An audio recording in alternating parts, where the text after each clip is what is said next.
ಎಲ್ರಿಗೂ ನಮಸ್ಕಾರ. ನಾನು ಇವತ್ತಿನ ವಿಡಿಯೋದಲ್ಲಿ ಮೆಣಸಿನ್ಕಾಯಿ ಎಣ್ಗಾಯಿ ಮಾಡೋದು ತೋರಿಸ್ತಾ ಇದ್ದೀನಿ. ಗ್ರೇವಿ ಇದು ಎಣ್ಗಾಯಿ ರೊಟ್ಟಿ, ಅನ್ನ, ಚಪಾತಿಗೆ ಎಲ್ಲ ತುಂಬ ಚೆನ್ನಾಗಿರುತ್ತೆ ಟೇಸ್ಟ್. ಇದು ಕ್ಯಾಪ್ಸಿಕಮ್ ಥರನೇ, ಕ್ಯಾಪ್ಸಿಕಮ್ದು ಇದು ನಾಟಿದು ಬರುತ್ತಲ್ಲ ಆ ಥರದ್ದು ಎಣ್ಗಾಯಿಗೆ. ಬನ್ನಿ ಇದು ಯಾವ ಥರ ಮಾಡೋದು ಅಂತ ನೋಡೋಣ. ಈ ಥರ ನೋಡಿ, ಈ ಥರ ಇರುತ್ತೆ. ಇದು ಸಿಪ್ಪೆ ತೆಳ್ಳ ಇರುತ್ತೆ ಕ್ಯಾಪ್ಸಿಕಮ್ಗಿಂತ. ಇದು ನಾಟಿದು ನೋಡಿ. ಈ ಥರ ನೀಟಾಗೆಲ್ಲ ಕಟ್ ಮಾಡಿ ಇಟ್ಕೋಬೇಕು. ಈ ಮೆಣಸಿನ್ಕಾಯಿ ನಾನೊಂದು 1/4 kg ತೊಗೊಂಡಿದ್ದೀನಿ. ಈ ಮೆಣಸಿನ್ಕಾಯಿನ ಹಿಂಗೆ ಅರ್ಧ ಮಾಡಿ ಇಟ್ಕೋಬೇಕು. ಮಸಾಲ ಫಿಲ್ ಮಾಡಬೇಕಲ್ವ, ಅದಕ್ಕೆ. ಆಮೇಲೆ ಕೆಲವೊಂದು ಸರಿ ಹುಳ ಇರುತ್ತೆ, ನೀಟಾಗಿ ನೋಡ್ಕೋಬೇಕು. ಬನ್ನಿ ಮತ್ತೆ ಇನ್ನೇನು ಬೇಕು ನೋಡ್ಕೊಳ್ಳೋಣ. ಈರುಳ್ಳಿನೂ ಚಿಕ್ಕದಾಗಿ ಕಟ್ ಮಾಡಿ ಇಟ್ಕೊಂಡಿದ್ದೀನಿ, 1-2 ಈರುಳ್ಳಿ, ಸ್ವಲ್ಪ ಕೊತ್ತಂಬರಿ ಸೊಪ್ಪು, ಕಾಯಿ ತುರಿ ತೊಗೊಂಡಿದ್ದೀನಿ ಸ್ವಲ್ಪ. ಆಮೇಲೆ 1-2 ಸ್ಪೂನು ಇದು ಪುಟಾಣಿ ಹಿಟ್ಟು, ಗುರಾಳ್ ಪುಡಿ, 2 ಸ್ಪೂನು ಶೇಂಗಾ ಪೌಡ್ರು, 1-2 ಸ್ಪೂನು ಸಾಂಬಾರು ಪುಡಿ, ಬೆಳ್ಳುಳ್ಳಿ, ಸ್ವಲ್ಪ ಬೆಲ್ಲ ಅಂದರೆ ಸ್ಕಿಪ್ ಮಾಡ್ಕೊಳ್ಳಿ. ಆಮೇಲೆ ಹುಣಸೆ ಹುಳಿ ನೆನೆಸಿಟ್ಕೊಂಡಿದ್ದೀನಿ, ಅದನ್ನು ಹುಳಿ ಹಿಂಡಿ ಇಟ್ಕೊಂಡಿದ್ದೀನಿ 1-2 ಸ್ಪೂನಷ್ಟು.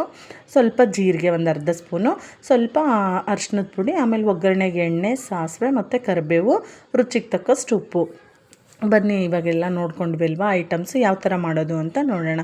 ಫಸ್ಟು ಒಂದು ಮಿಕ್ಸಿಂಗ್ ಬೌಲ್ ತೊಗೊಂಡು ಆ ಮಿಕ್ಸಿಂಗ್ ಬೌಲ್ಗೆ ಎಲ್ಲ ಐಟಮ್ಸ್ನೂ ಹಾಕೋಬೇಕು.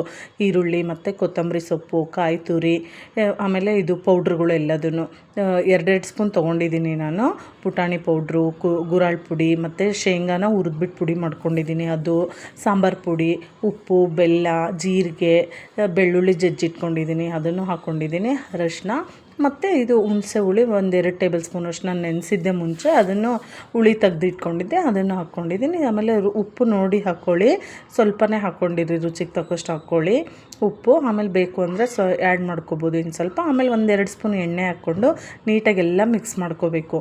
ಮಿಕ್ಸ್ ಮಾಡಿಕೊಂಡು ನಮಗೆ ಮಸಾಲ ತುಂಬಕ್ಕೆ ಗಟ್ಟಿ ಆಯಿತು ಅಂದರೆ ಸ್ವಲ್ಪ ನೀರು ಹಾಕ್ಕೊಂಡು ನೀಟಾಗೆಲ್ಲ ಮಿಕ್ಸ್ ಮಾಡಿಕೊಂಡು ಟೇಸ್ಟ್ ನೋಡ್ಕೊಳ್ಳಿ. ಇವಾಗ ನಿಮ್ಗೆ ಉಪ್ಪೇನಾದರೂ ಬೇಕು ಅಂದರೆ ಉಪ್ಪು ಹಾಕ್ಕೋಬೇಕು.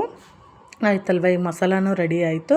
ಇವಾಗ ಒಂದು ಸ್ಟವ್ ಮೇಲೆ ಕುಕ್ಕರ್ ಇಟ್ಬಿಟ್ಟು 4-5 ಸ್ಪೂನ್ ನಾನು ಎಣ್ಣೆ ಹಾಕ್ತಾಯಿದ್ದೀನಿ. ಎಣ್ಣೆ ನೋಡಿ ಬಿಸಿ ಆಗ್ತಾಯಿದೆ. ಬಿಸಿ ಆಗ್ತಿದ್ದಂಗೆ ನಾನು ಸಾಸಿವೆ ಮತ್ತು ಜೀರಿಗೆ ಹಾಕ್ತಾಯಿದ್ದೀನಿ. ಸಾಸಿವೆ ಜೀರಿಗೆ ನೋಡಿ ಚಟಪಟ ಅಂತ ಸಿಡಿತಾ ಇದೆ.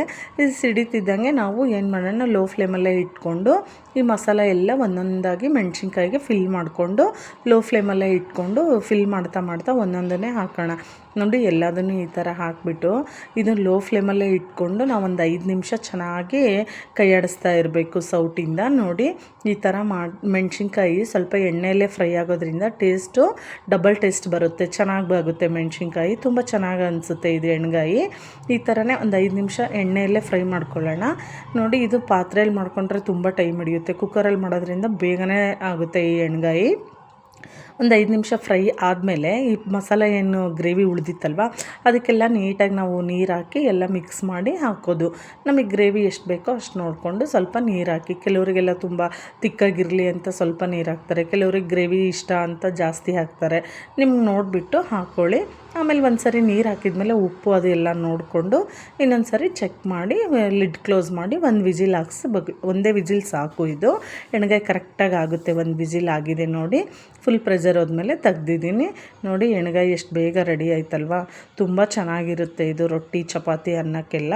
ಪ್ಲೀಸ್ ನಿಮಗೂ ಈ ವಿಡಿಯೋ ಇಷ್ಟ ಆಗಿದ್ದರೆ ಲೈಕ್ ಮಾಡಿ, ಶೇರ್ ಮಾಡಿ, ಸಬ್ಸ್ಕ್ರೈಬ್ ಮಾಡಿ.